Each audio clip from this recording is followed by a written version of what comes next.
Halo pemirsa, senang sekali saya Ivi Batuta dapat menjumpai Anda tentu saja di Entrepreneurship, wirausaha untuk masa depan yang lebih baik. Nah kalau ditanya ya, biasanya apa sih hal atau faktor yang sering sekali menghambat kita dalam memulai kita berwirausaha? Nah jawabannya bisa bermacam-macam ya. Seperti misalnya saya pengen buka usaha A atau B nih Mbak Ivi, tapi saya nggak punya modalnya. Kemudian jawaban lainnya adalah ya kalau menurut saya sih nih ya Mbak, ide sebrilian apapun tapi kalau modalnya kurang ya udah deh kayaknya jadinya hambar aja. Jadi ya udah mendingan nggak usah berwirausaha sama sekali. Atau juga saya sebetulnya pingin nih menjual aset saya. Tapi kok saya takut nih ya kalau misalnya nanti modalnya nggak ketutup. Kemudian jawaban yang terakhir yang juga sering sekali saya dengar adalah saya ingin sekali mengajukan pinjaman. Tapi belum apa-apa udah keder sama bunganya. Waduh repot deh sama urusan faktor modal ini. Itu makanya saya sering katakan dan juga tadi sudah katakan kepada Anda bahwa yang menjadi faktor penghambat yang sering sekali mengganjal kita membuka usaha kita adalah faktor modal. Tapi tenang pemirsa, karena pada kesempatan ini tentu saja sebentar lagi saya akan menghadirkan narasumber yang luar biasa. Nanti mereka akan bercerita kepada kita sebetulnya bagaimana mengatasi hal ini. Tentu saja dengan temanya modal dalam wirausaha, saya langsung saja akan memperkenalkan Anda dengan narasumber pertama. Beliau sangat luar biasa ya. Beliau adalah motivator, tetapi tidak hanya itu karena beliau juga seorang entrepreneur dan beliau adalah 10 besar motivator di Indonesia. Langsung saja saya undang untuk hadir di sini Mas Christian Adrianto. Halo. Halo Mbak Ivi. Apa kabarnya? Silakan duduk. Kabarnya selalu luar biasa hebat. Aduh, saya senang sekali bisa berjumpa dengan Anda. Silakan duduk, Mas. Oke. Ini kita lagi ngomongin soal modal dalam wirausaha. Yes. Karena kan entrepreneur juga ya. Yes. Oke, sebelum bercerita bidang usahanya apa, ya bagaimana memulainya, saya mau tanya dulu nih sama Mas Christian. Boleh. Jadi kalau menurut pendapat Mas Christian itu sebetulnya bagaimana sih Anda melihat faktor modal ini dalam wirausaha? Penting, kurang penting, tidak penting, bagaimana itu? Silahkan. Kalau versi saya, ya. tentu saja penting. Ya. Tapi yang lebih penting lagi bukan modal ini. Yang lebih penting adalah mental kita. Mental. Sebetulnya modal itu cuma alasan aja supaya kita nggak mulai bisnis, betul? Tapi sebetulnya bukan uang yang lebih penting. Yang lebih penting kalau kita mau mulai bisnis, lebih penting itu skillnya dulu. Kita miliki skill, itu jauh lebih penting dibanding modalnya. Memang ada jenis-jenis bisnis yang memang kita harus punya modal besar. Seperti kita mau jadi developer properti, tentu saja kita punya modal besar itu salah satu syarat juga sepertinya. Nah, dan salah satu skill terpenting yang sebagai modal utama dalam kita berbisnis adalah skill menjual. Skill menjual. Yes. Ada nggak bisnis yang bahkan tidak membutuhkan modal dalam hal ini uang? Ada nggak? Tentu saja ada.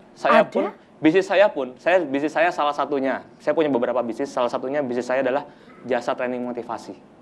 Jasa training motivasi. Bagaimanakah saya memulai bisnis saya? Tentu saja saya memulai dengan satu kata, yaitu menjual dulu. Menjual dulu, menjual dan menjual. Saya membuat proposal penawaran tentang training motivasi ke berbagai perusahaan di Indonesia. Awalnya saya menawarkan ke 400 perusahaan. Hampir semuanya nggak ada yang mau. Gitu. Nah, prinsipnya adalah kita menawarkan ke sebanyak mungkin orang dengan tentu saja dengan cara menawarkan yang tepat. Betul. Nah, dari 400 tadi hampir semuanya nggak ada yang mau. Tapi tentu saja ada klien yang akhirnya mau juga. Butuh waktu. Sekitar beberapa bulan kemudian ada satu yang kena. Berarti saya mulai dari mana? Saya mulai dari kamar kos-kosan saya dulu, saya masih kos. Dan memulai dari email. Waktu itu email masih agak mahal, 100.000 1 bulan. Sekarang sudah jauh lebih murah gitu ya. Nah, saya kirimkan penawaran itu dan langsung ada respon. Dari 400 nyantol satu. Itu dulu. Kalau sekarang sudah terbalik, saya dikejar-kejar oleh berbagai perusahaan untuk memberikan training di berbagai perusahaan. Jadi sebetulnya ada seperti usaha-usaha yang kita bisa jual tuh skill kita. Betul. Ya kan? Gitu ya, kurang lebihnya seperti itu ya. Oke. Nah, kemudian ini kan bisa dikatakan berarti zero capital gitu, business ya, zero capital. Actually it's not really zero gitu ya. Sebenarnya nggak terlalu zero ya. Cuma respon. Dari 400 nyantol satu. Nyantol satu. Itu dulu. Kalau sekarang sudah terbalik, saya dikejar-kejar oleh berbagai perusahaan untuk memberikan training di berbagai perusahaan. Jadi sebetulnya ada seperti usaha-usaha yang kita bisa jual tuh skill kita. Betul. Iya kan? Gitu ya, kurang lebihnya seperti itu ya. Yes. Oke. Nah, kemudian ini kan bisa dikatakan berarti zero capital gitu, business ya, zero capital. Actually it's not really zero gitu ya. Sebenarnya nggak terlalu zero ya. Modal dikit lah. Iya, modal dikit lah. Maksudnya modalnya kita masih bisa uber gitu ya. Oke. Nah, kalau misalnya modal-modal yang udah telek-telek gitu, harus modalnya besar itu biasa seperti apa? Tentu saja kalau modal besar, saran saya memang kita harus punya skill yang besar juga, begitu ya. Nah, bisa jadi kita pinjam ke bank, pinjam ke IMF. Anda bisa pinjam loh ke IMF. Mau pinjam ke IMF? Istri, mertua, family. Oh. Bisa. Ya, kita bisa pinjam. International Monetary Fund gitu kan, istri, mertua, family. Ya, istri, mertua, family boleh juga gitu ya. Nah, bisa banyak sekali. Banyak sekali. Salah satunya kalau kita sudah punya konsep yang bagus, kita sudah punya sistem yang bagus, kita bisa jual franchise. Hari ini Anda bisa lihat banyak franchise. Apakah itu modal sendiri? Tidak, modal dari yang mau berbisnis sama kita, berpartner. Dia menjual franchise dan akhirnya jadi banyak usahanya. Ya, seperti usaha fast food yang terkenal hari ini di berbagai kota di dunia, tentu saja dia bukan modal sendiri, modal orang yang mau berpartner dengan dia. Banyak sekali. Kita punya ide pun, kita bisa jual idenya. Ide bisa dijual. Ide jauh lebih mahal, modal ide jauh lebih mahal dibanding modal uang itu sendiri. Oke, nanti kita lanjutkan kembali Mas Christian. Ini semakin seru saja, tapi sebentar lagi saya akan menghadirkan narasumber kedua yang betul-betul juga kita akan belajar banyak. Karena beliau juga adalah entrepreneur sejati. Jangan kemana-mana, tetaplah bersama Entrepreneurship, wirausaha untuk masa depan yang lebih baik.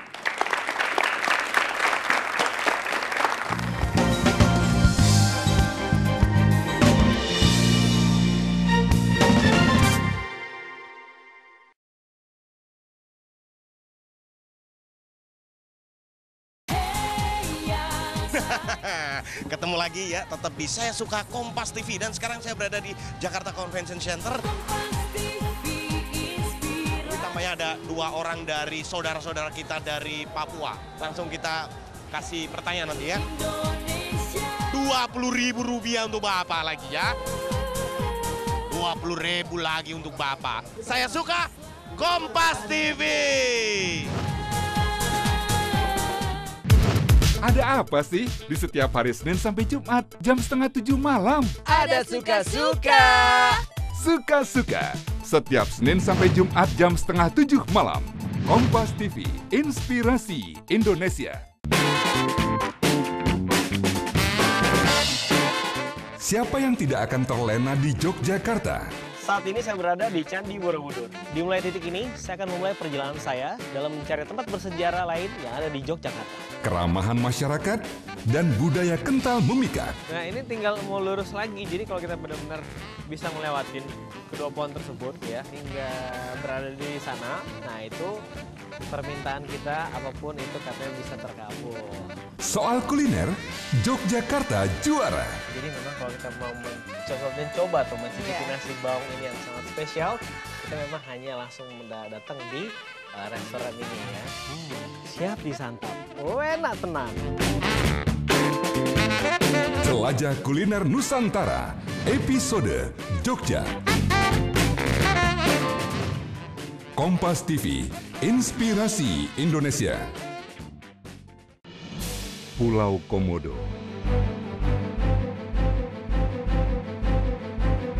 Dunia internasional memandang kagum sebagai sebuah keajaiban.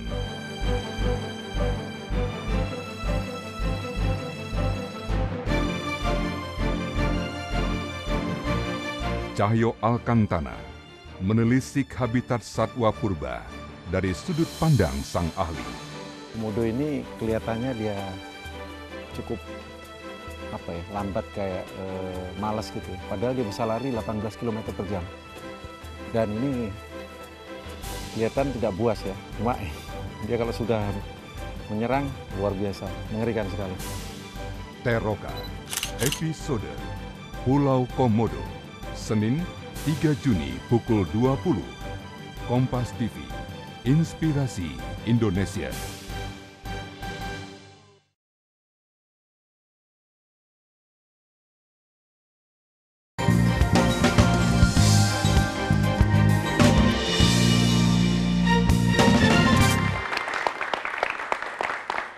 Ya pemirsa, Anda kembali lagi menyimak Entrepreneurship, wirausaha untuk masa depan yang lebih baik. Baiklah, sebentar lagi kami akan segera menghadirkan narasumber yang kedua. Siapa dia? Sabar, kita simak dulu tayangan yang berikut ini.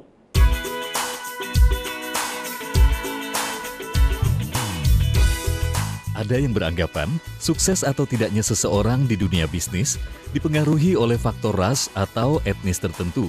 Meski kenyataannya membuktikan demikian, namun tentu saja faktor kesukuan tidak begitu saja menjamin keberhasilan seseorang. Maka, jika pria ini, Adi Putra, sukses menjalankan bisnis tasnya, kesuksesannya bukan semata karena ia berasal dari Sumatera Barat, melainkan karena kerja kerasnya merintis usaha. Lulus dari jurusan keuangan, Fakultas Ekonomi Universitas Sumatera Utara tahun 1999, Adi mulai belajar berbisnis dengan bekerja di perusahaan pakan ternak. Sebagai karyawan bidang marketing, Adi menimba banyak ilmu dari pekerjaannya.